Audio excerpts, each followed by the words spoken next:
tingnan mo yung ginawa nila sa akin, Jen. Yan. Opo. Ako, hindi nila ako kinakausap for obvious reason. Di ba? Anong ginawa nila? Hindi na kayo mapipressure. Nag-invento sila. Oho. Saan ka naman nakakita, Jen? Para sana maintindihan sana ng mas madali. Opo, ng ating mga kababayan. Kasi kahapon, yung assistant ombudsman, na nakita ko siya, nagpa-interview na naman siya sa isang Opo. istasyon ng television, na tinatanong siya, bakit po ninyo, pati si Senator Marcoleta, kinasuhan nyo ng plunder? Oho.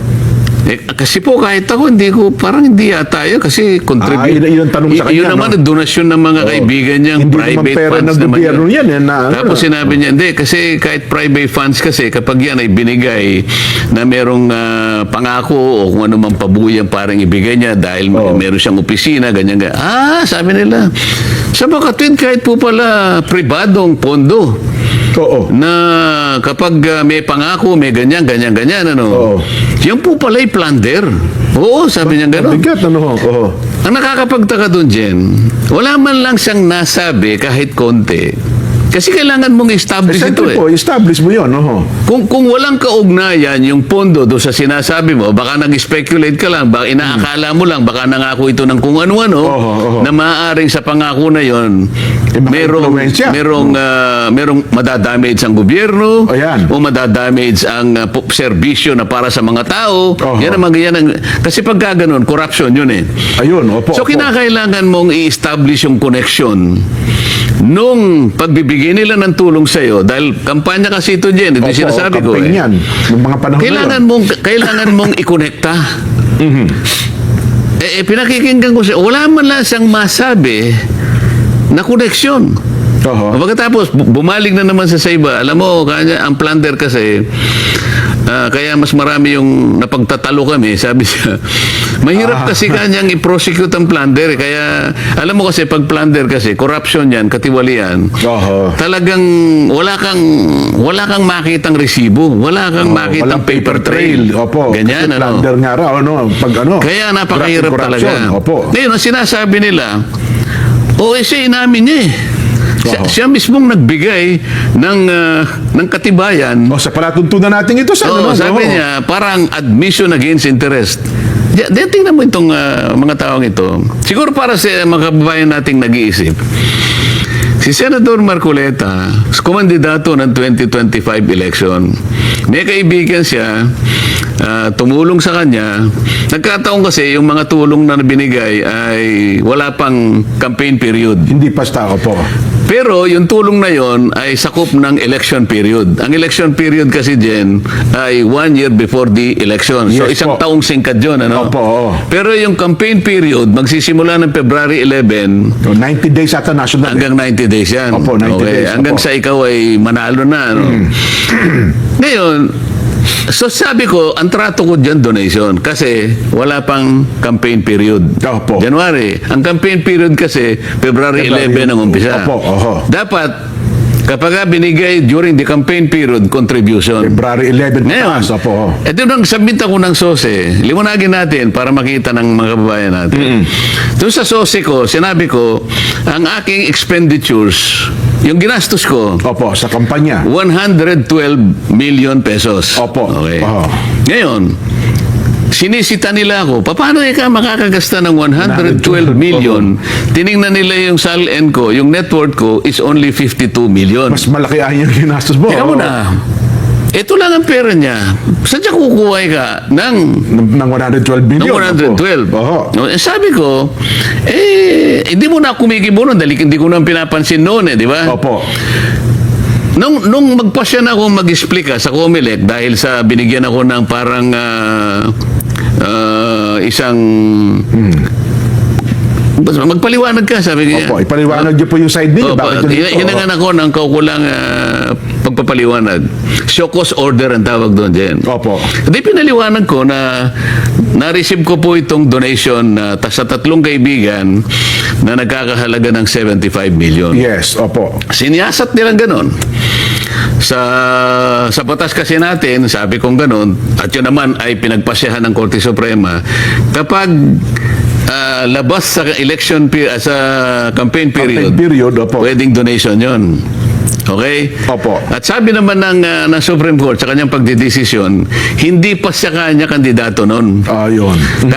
Magiging kandidato lang siya pag magpa-participate siya during the campaign Campaign period na. Okay. Opo. So, nung makita ng COMELEC, wala kanya siyang wala siyang kasalanan dyan. Walang- Maayos ang kanyang pagpapaliwanag. Mm-hmm. Ang bumoto dyan, 6-0. Opo. Ibig sabihin, halos silang lahat. Lahat ng commissioners. Kaya lang siguro 6-0 kasi yung chairman nila, hindi siya nag-participate. Nag-inhibit yata siya. Baka Opo. kung hindi siya nag-inhibit, 7-0. 7-0. Ang ibig sabihin, maliwanag sa COMELEC na nagtapat lang ako. Ngayon, Naging transparent kayo, Sen. oh, Opo. okay, so 112 billion ang ginastos ko. Ito na naman ang banggit ng Sandigan Bayan. Sige, palagay mo kanyang, kung na-receive niya kanya 75 million, bakit nung isubmit niya yung SALN dated December 31, 2025, opo. ba't hindi niya nilagay sa SALN yung 75 million? Hindi ayan nag-reflect doon sa salin Ba't ninyo. hindi niya na-reflect? Opo, oo. Paano ko naman i-reflect, mga kababayan? Ginastos ko nga eh. Oo. Hindi nyo naman asset yun eh. Hindi naman kagaya ng iba. Baka yung iba nga, baka sila yung nabigyan. Aha. Pero hindi ginastos. Baka yun ang Yun ang problematic. nabigyan. Tingnan mo dyan, ba't ko Opo. kinukwento to? Kapag ka pala ikaw ay nagtatapat sa ngalan ng transparency, lahat kailangan ipagtapat mo. Diba, papaplander ka pa eh. Oo. Yung mga hindi nagtatapat, yung nagtatago ng resibo, kaya hirap na hirap ang Sandigan Bayan, yun ang pinipilit Hindi i-plunder. nagdeklara ng totoo. Oo. So kung hindi ka nagsasabi ng totoo, mapaplander ka. Pag nasasabi ka ng totoo, ipaplander ka. Ay, saan pupunta yung tao dyan? Ilan kayang kandidato magmula nung 19 kopong-kopong Aha. ang humingi ng tulong sa kanilang kaibigan o lalo na sa mga oligarchs na yan ang pinangakuan nila? Opo. Ilan kaya ang kinasuhan ng plunder?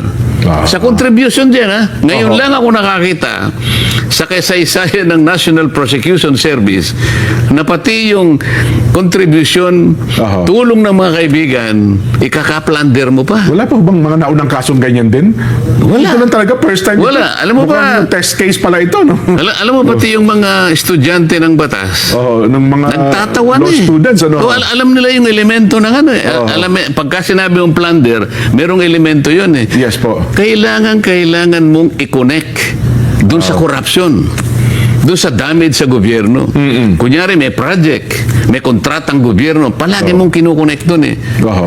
Merong may injure na parte ng gobyerno. Oo. Meron kang sa katiwalian na yung kumita ka, Yes. nag-kickback ka, may ill-gotten ka. Pero ng gobyerno Oo. dapat eh. O kaya naman, Ganun. kahit na hindi doon sa paraan na yon, Oo. pero pinangakuan mo na ganito, hindi, kaya niya tatanggalin natin si ganito. Tatanggalin mo yun, walang kasalanan yun, nagseserbisyo. Oo. Ibig ko sabihin, palaging merong connection na gano'n ang gagawin mo Yun. dahil meron siyang nakikitang magagawa mo. Oo. Yun ang hindi plunder kung hindi indirect Indirect bribery. bribery po yun. Kasangkot na rin yung PD46 na sinasabi nila kasi Oo. magpinsang buo yung dalawa na yun eh. Opo. Lahat ng kukunin mo na pabor o ibinigay sa'yo, may kapalit yun. May pangako. ano? Dahil sa Ganun. opisina mo. Ngayon, kailangan ipaliwanag natin, ano ba ako nung ako'y kumakandidato na senador Opo. noong 2025 national elections? Ito ako noon. Magtatapos ang aking term June 30. Opo. Last term nyo nun as congressman eh. Last Opo. term ako. Opo. Gagraduate ako. Matatapos termer. ako June 30, 2025. Yes po. Bago ako kumandidato, Jen, nasa 19th Congress ako, bago pumasok ang January 2025, na kung saan doon nila ako binigyan ng pantulong, Oho. panggastos ko, sino si Rodante Marcoleta? Si Rodante Marcoleta ay congressman Opo. na tinanggalan ng mga Nako. ng lahat ng mga committees. Opo. Commission on appointments. Halos lahat sa ng inyo. kasama ko, kinalaban na ako. Opo. Nakita mo, papasok ako sa committee, merong maninigaw sa akin, merong magtutulak sa akin, may kukunin ng hopyang kinakain ko lahat. Hindi na raw kayo kasali doon eh. No? Hindi na, magmo-motion lang ako. Your Honor, I'm sorry, you cannot make any motion because you are no longer a member of this committee. Yes po. Kailan po ninyo ako tinanggal? Oho. basta po kayo natanggal na. Ganon po yung kalagayan ko. Yun ang nun. kalagayan ng panahon na yun. Pagkatapos, Opo. yung commission on appointments, Yan, isa pa tinanggal yan. din po ako ron. Tinanggal din po ako ron. Katapos-tapusan, pati po yung mga allowance na tinatanggap ng bawat isa sa amin, Inalis din sa inyo. entitled naman po ako dahil congressman pa po ako doon. Ang pagkakaiba lang namin, ako po'y inaway na parang hindi na po ako kasali. Yun. Ganon po ang kalagayan ni Rodante Marcoleta. Nung siya'y kakandidato ng 2025, nasa kalagayan ba ako na mag-offer ng magagawa ko sa sino mang tutulong sa akin? Inaway na nga ako. Oho. Ang kalabang ko na ay Speaker ng House of Representatives. Halos buong kongreso ng kalaban ninyo. Hindi lamang yun. Ano pa ang kalagayan ni Rodante Marcoleta? Yan, oho. Tingnan mo yung survey SWS at saka Pulse Pulse Asia. Asia. Lahat na po ng survey, lahat na natin. Number 32 ako. Tama po. Pagkatapos, minsan maawa sa akin yung survey. 31. Oho. Hanggang sa umabot ako sa 23, 22, pabalik-balik ako sa 22, 23. Jen, halimbawa ikaw, alam ko namang hindi ka mahilig sa karera eh. Yes po. Hindi tayo nangangarera. Oho. Dahil alam mo yung ating kalagayan. Pero sa mga nakakaintindi po ng karera ko, nakakabasa po ako, maski sa comics lang. Mahilig ako sa comics nung ako'y bata. Tsaka kahit sa pelikula siya, napapanood na natin. Tatayaan mo ba yung kabayo na yon? Kung Kundihado? Walang Oho. Ang ibig ko po sabihin, tataya ka lang sa isang tao, ano man ang gagawin, aktibidad, kung may maasahan ka doon. Siyempre naman po. Oho. Sino po tataya sa akin? Number 33 ako. Oho.